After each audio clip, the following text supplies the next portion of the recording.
He's been backstage, on air, and in the pit. L.A. Lloyd brings you rock like nobody else.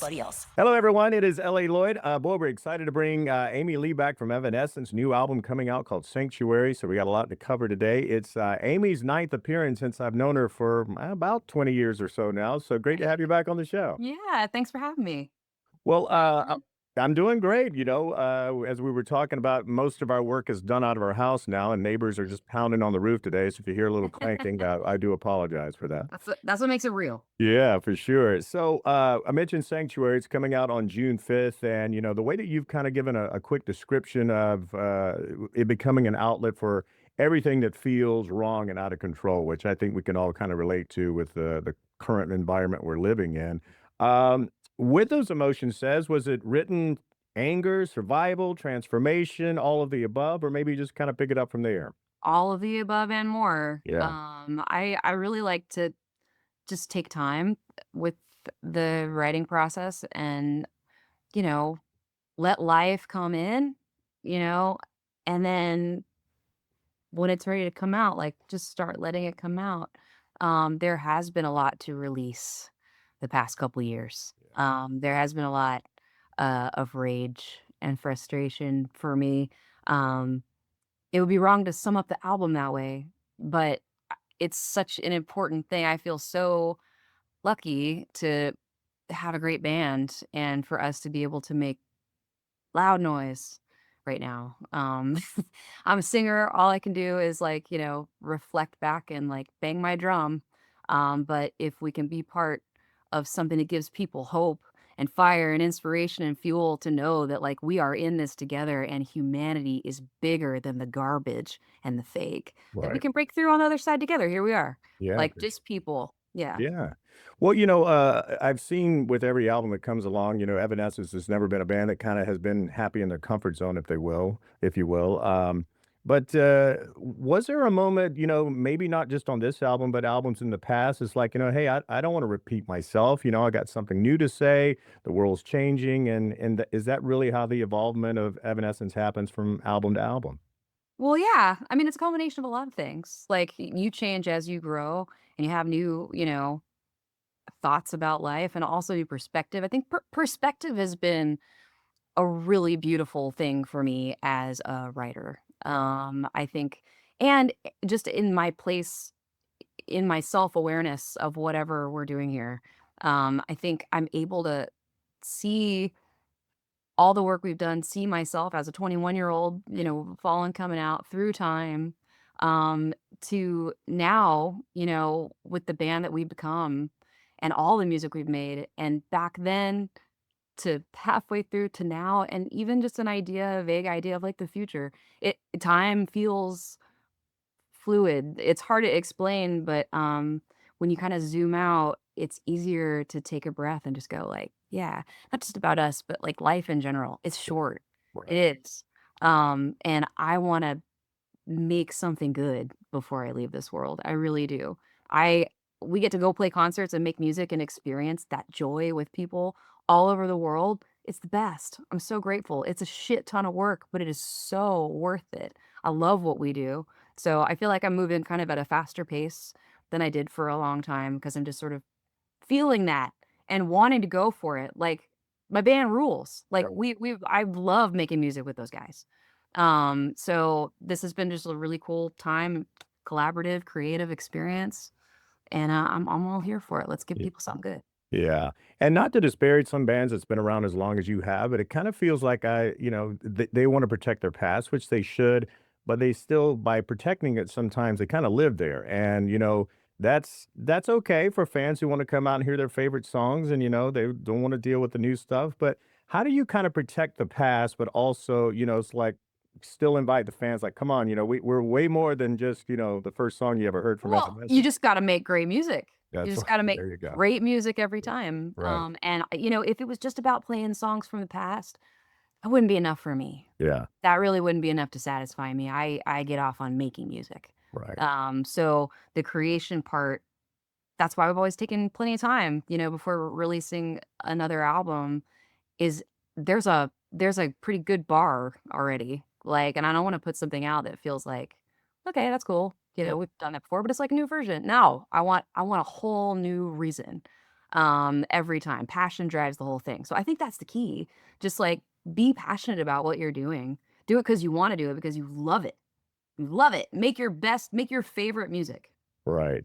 And when you, now that it's all mixed and everything's together on the album for Sanctuary, when you go back and listen to it, from front to back, is it a song that really gives you the feels, or maybe does it change from every time you listen to it? And, not even obviously the single that may come out, but just a particular song on the album. I really love them all. Yeah. And I feel like they're all different enough that they serve different purposes. Like, they suit different moods. It is such a beautiful thing to finally listen to the whole thing back after obsessing over it and working on it and only hearing the things that I wanna change. Like, I just am that way. Like, all I can hear listening to, like, rough mixes and unfinished things is, like, what I have to do to fix it. Yeah. Yeah. Like, to finally listen back, it was like listening to a whole new thing all of a sudden because it was just like, "Oh, enjoyment time. Wow." But I love Who Will You Follow. Like, when we came out with that song, when we wrote that song, it was one of the last ones we wrote. Mm. Um, and it really felt like we didn't ever really have a discussion about the first single. It's like we just knew that that was gonna be it. Um, I don't know. Well, yeah, well, and adding to that, working with Jordan and Zach, really got my attention when I read that because I mean, Poppy Architects, Bring Me the Horizon. I mean, a lot of great artists they've also worked with. You've worked with some great producers in the past. What do these guys pull out of you creatively that maybe some of the past haven't been able to get there? It was just such a beautiful new energy. Um, and it just came out of an experiment. Like, I am definitely in a moment of just saying yes to things that sound like they could be cool. I could fail, I could not come up with a good idea in front of somebody, but I don't really care anymore. I feel like, okay, it's worth a try. Let's go, like, be creative and have fun. Um, so yeah, I got in there with Jordan and Zach, and the first session we had together was like just Jordan and Zach and me and Troy. Mm. And it was very much like, hi, nice to meet you all in person. Like, I mean, I knew Jordan a little bit, but like, let's see what happens when we all sit here, like, at our thing. Like, I was sitting at it like a prophet sequential, and like Troy's at his guitar and Zach at the helm and Jordan at his laptop, and everybody just like, who's got something? And it was really fast. Wow. It was like really fast. Like, the first day, by the end of the day, we had almost all of, like, not all the lyrics, but like the bulk of Tell Me When You've Had Enough. And it was this killer, fast-paced energy. "Ooh, you got an idea? Ooh, yeah, but let me do it like this. Ooh, and then I got this thing. Ooh, let me add this thing over here." Just like fast, fast, fast, fast. When you got that good energy, it's like I know, like, I'm gonna sit here for a minute and chase this. I'm not gonna be doing anything else but chasing this until we've got enough. Oh, that's So, good. like, I remember going home that day with Troy and just being like, "How are we gonna do that again tomorrow?" Yeah. He was like, "I don't know." And then we did. And it just was this a really meant to be feeling getting in there with those guys. And I think, it makes sense. I love so much music that both of them independently make. So we're all fans of each other's work, and they're fans of us, and they're old school fans of us. So I think that something really beautiful specifically to our synergy was the fact that they get us as producers, Mhm. but also, like, as fans. So, like, to kinda be able to see yourself, even the elements that I maybe have left behind, don't think about anymore. I'm naturally our biggest critic, I have to be. To be able to step out of that and see through somebody else's eyes that loves and respects it, was really good for me. Yeah. I found myself embracing things that I just hadn't thought about that way in a lot of years and falling in love with things. I feel like this album has a very future feeling, like, it feels like this is a new thing, but at the same time, it is, like, more roots at the same time than it has been since the first one. Yeah, and just carrying on that question a little bit further, while writing, did you find yourself kind of doing it a little bit more instinctively this time instead of, I don't know, a symbolism vibe that you could have heard in some of your previous songs? What do you mean symbolism? Well, just trying to think of a song. I just feel like sometimes when it's Evanescence music is almost like like a score to a movie sometimes, and I can't Right. really give you a Yeah, specific song, but you just maybe it's sure. the music more than the actual lyrics, but Yeah. sometimes I feel like when I listen to an album, it's almost kinda taking me through a movie in my mind is the way I'm Yeah. trying to describe that. Right. That's good. And you feel like less like that this time or what? No, I'm just asking, do you feel like you wrote pretty much the same way? Do you I mean, like, when I listen to this one, I feel like it's more of a book instead of a movie. I kind of feel like I'm Hmm. going through different Cool. chapters. That's So, really cool. yeah, yeah, Uh, yeah, I don't know. I always really just try to keep a wide open heart. I yeah, really do. Just keep yeah, an open mind and like listen for ideas like in the world and in your mind and in your heart. Like just let things happen and then see how they develop. And as we grow, as the band grows, and whether you're working with a different producer or songwriter or whatever, those things are gonna come into play. We have Emma now. This is the first album with her, and she's she's most badass. definitely, yes, she's a badass. I've loved her for so long. I'm so grateful to have her. We all are. But she brings her own spice. Mm, So I wanna hear that, and, like, what's that sound like when we mix that into our sound, and it's awesome. So, I don't know, you just take all those things and just start playing with them. It's just play, it's just yeah, music. It's right, not right. rocket science. There We're you just go. playing and picking all our favorite sounds and then, taking all my biggest feelings and screaming as loud as I can. Yeah, and you do it quite well too. On Who Will You Follow, is this more about the danger of just influence itself, or are you talking about specific people to kind of watch out for, or just it's just a metaphor in a way? I feel like it's so specific, but I get it. So, like, the lyric is, "When all your faith in reality fades away, who will you follow?" Like, who will you follow? Mm, If you don't even know what is real, like, how can you base any action if you don't even know what's true? If you don't even right, know what's AI, if you don't right, even know what's being fed to you on your feed, that we are all so, it is so hard, and I am just as guilty, like, I have to stop myself from doing this and then being like, "Holy shit, an hour just went by, and I don't even know what I just looked at, but I'm mad and scared." right, right. Like, so I feel like all of this input that is just such a drain. And it's but at the same time, like, we do have to face reality. I feel like Who You Follow is more than anything like the plot of the Matrix. Mm, So it's waking up, it's the disillusionment of this and wanting that. I want that. I want us to look at each other in the eyes as human beings and going, "Hi, like, is this real life? You're a real human being? Great. Let's have a glass of wine and get through this shit together, because running away from it and pretending like it isn't happening, and just going along with the lies while they step on your neck isn't working. right, right. So, like, let's come together. Love is strong. Yeah. People, people are powerful. We just got to know that. You got to know that. We have to remember that we have each other. Yeah, and I think that that opens up the feeling that most of us are feeling is just a feeling of hope, because it's like it feels like sometimes when you get up in the morning, it's like, man, here we go, the same old, and Yes. it's just it's discouraging, and it's Yes. also, but like I said, I don't want to push it aside and just ignore it, but sometimes, I mean, my best friends are so immersed in it, and what I'm Right. talking about, posting every day, Yes. every word, is like living because Well, of it's someone else's hard because action. you want to do something, Right, and what can we do? right, And I guess I asked myself that question. I was like, "Well, I'm a singer and people listen to what I say." So, instead of me personally, like, spending my time trying to make the perfect post, and then all the energy that it takes out of me feeling misunderstood, or whatever, shit on, yeah, how about do what I'm best at and put my hope and my love and my anger and all the things that I hope can bring us together into the music, and hopefully have a deeper impact than that. No shade to the people shining light on the things that are true. That needs to happen. But there is definitely a degree of just so much information. Most of it lies, but like, just information, just constant bad news. It's exhausting. We are exhausted. We're exhausted. And I don't think the solution is just running away from it. I think it's that we need change. right. So, first of all, let's face it together.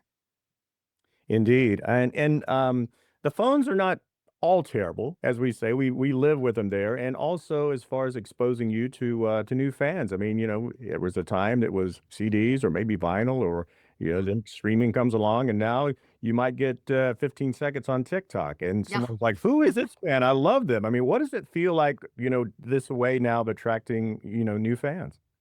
It's amazing. Yeah, I remember being so excited when, that whole thing kinda started, like, just being able to have some kind of a social media account and talk directly to the fans instead of waiting for a journalist, to have an interview with me and then process it in their own words and put it out in a magazine for somebody to read a month later. Like, to just literally be able to go and go, "Hey, here's the deal," or "Here's the announcement," or "Hey, by the way, what I said, that's not what I said. This is what I meant." Whatever it is, just to be able to have an actual direct line of communication, I think is a really good thing. Um, and it's really cool also to see all of people's like artistic expression. Like, yeah, I don't know if it's just my algorithm and I really don't spend a ton of time there, but like TikTok is fun to me. Like my algorithm is very much like art creation yeah. and comedy, just Right. people being stupid. And that I can get behind. Right. Going back to the first time I heard an Evanescence song, I was like, wow, this is something different. And even seeing you live, when you got these real heavy ass bands and then you come out and play the piano, I'm like, oh, wow, how is this going to go over? And it goes over beautiful. Uh, Years later, now we're seeing people who really have kind of embraced this emotion and this atmosphere and this melody. I don't wanna say that you were this big innovator, but do you feel like the music industry and some of the suits are finally catching up to what you were doing 20 years ago and trying to do with your band? That's funny. I don't know. I feel like that stuff's always existed. I think that sincerity is something we're all craving right now. So I think that's why we're having, I don't know, this moment where I think people are expressing themselves in a way that is more pure instead of trying to be cool. I think that those are the things that are kind of breaking through again. And I think that when we came out, when things were happening for us, our first album came out in 2003, that was the thing. Like, that was my thing, was sincerity, like, to a degree, and obviously, like, there's more to it than that, but, um, I feel like that has been the thing all along for me that really makes the deeper connection between us and our fans and our listeners is, um they're just keeping it real. Like, it's not about a fad or, like, corsets and eyeliner or any of those, like, superficial things. It's a deeper thing than that. It's Yeah, about authenticity. And, I think in this world of the fake, in this world of what the fuck, uh, that is the thing naturally that we're all seeking is something that is human, something that, feels like the words are coming from the heart, and it's not totally doctored to not sound human anymore. It's not sung by a robot. right. Um, and in all forms of art. I think we're probably gonna see more of that in film and books and culture is just authenticities. I love it. I love it. I think it's always time for that for me, but I feel like in the mainstream world, maybe it's time for that again. Yeah, I agree 100%. We talked a little bit about Afterlife last time we were here, and do you feel like this reaction to this song, was kinda different in a way, or maybe you'd kinda gone into this new phase? I mean, Afterlife just, boom, it just request, I mean, it was hitting hard, it's like, "Wow, what this is great." I mean, did this one feel a little different to you, or it was just, "Hey, this is the way I'm rolling Well, now?" it did feel different. It was a different process. I feel like we've been in a moment the past couple of years with this creation process and even through our touring, like, where it feels like this is a moment. Like, Mm, this is a moment, like, seize the day. Like, let's go. Like, I know exactly what to do. I know we know who we are, if that makes sense. it It's not does. like okay, let's do something like a little bit different than the last one, or let's do something a little bit over here. It's like we know who we are. Let's be the fullest version of that thing. Right. And that plus that song um was it came to us like from Netflix, and Alex Seaver, who was the composer on that episode of Devil May Cry, he reached out to me and was just like, "Hey, like, do you want to sing this thing?" And he had like a minute and a half of music already. It was awesome. Like, he did that. And I was like, "Okay." And we worked on it a little bit together, and it was just for the show. Um, but then it was just so cool at the end of it is like, shouldn't this just maybe be a full Evanescence song? Like, what are we doing here? Let's bring in the band. Like, we're doing it, but not really. And he's like, yeah. So then taking it to Nick and the band, when we were already in the studio, we had just started cooking. Like, we'd been writing a little bit and we had like 3 songs that we went in the studio with Nick. And we were just cooking up cool stuff. And then Afterlife came in too when we were right in the right headspace. So it was just it felt like a gift in a lot of ways because it was more like decorating the cake than like starting from scratch. It was a great idea to begin with. But then the collab with the franchise was, I think, part of that too. Like those two really interesting, make sense worlds coming together. Right. But I Yeah. do think it's a special song, and I was obviously super stoked to see people love it so much. Yeah, indeed. Um, so if Fallen introduced the world to Evanescence, and going back to, different ways people consume music, what do you think Sanctuary says about where you are creatively and emotionally, in your life right now, 23 years later? Is that it? 23? Wow. Yeah, Holy yeah, cow. it is. Hey, 2 years from the Rock and Roll Hall of Fame. I'm ready to vote for you. Made it, made it. Uh, I think, I mean, for me, it sounds more grown up. Yeah, Like, it sounds like we know who we are and what we're doing. Like, if you're gonna set it next to Fallen, like, the growth is big for me. Like, I hear the growth. Mhm. Like, Fallen is awesome, but also, like, I was, like, learning how to do it. Yeah, So, like, now it's, like, taking all that life, and taking all of that experience and working with other people and just learning and learning and building confidence too. Um, I think it's our best one yet. yeah. I probably say that every time, but I really do. Like I don't know what maybe your original question was like, what does it say? I don't know. Um, I hope it shines some light. Yeah, I do too. I think it will, what I've heard. I mean, I really think it's really good. Like I said, I feel like this one is kind of a book almost, Final question for you. Album, big tour coming up, the band's as tight as it's ever been. I mean, things are, they're really cooking right now, but, look, as you said, life happens. Things are gonna get in the way. Biggest challenges that you see maybe in the next 12 months or so, and, what is it gonna take to overcome it? Well, it's gonna be a lot of work. I think that the challenge is always that I wanna be a great mom and be there for my family and put my whole self into this music that we've Yeah, worked so hard on. Right now I'm looking at the fun stuff. It's a little daunting to look at the tour dates all together on a page, but like I'm focusing on the production. Like I wanna make this the biggest, most badass, awesome production that we've ever had. So we're building that right now. And I'm enjoying that creation process and on to the next thing. But yeah, the challenge is always having enough time to do all the things I want to do. And the big one of those is being a great mom, and I can't sacrifice that. So yeah. we'll find a way. Well, I tell you one thing, I think Nashville's really, feeling good on you. You're smiling, you look happy. I think you're in one of the best places I've ever seen in the years I've known you, so and I appreciate you just Thank being so you. open and charismatic as you always are, and I can't wait to see the tour because, like I said, if you're bringing that production out, I mean, I know you always Yeah. do. Yeah, So, you gotta come. I definitely will. Well, thanks again, Lloyd. Yeah. I'll see you soon then. Okay. Good luck with All the right. album, and, we'll talk Thanks. soon. Okay. Alright. Bye. Bye-bye.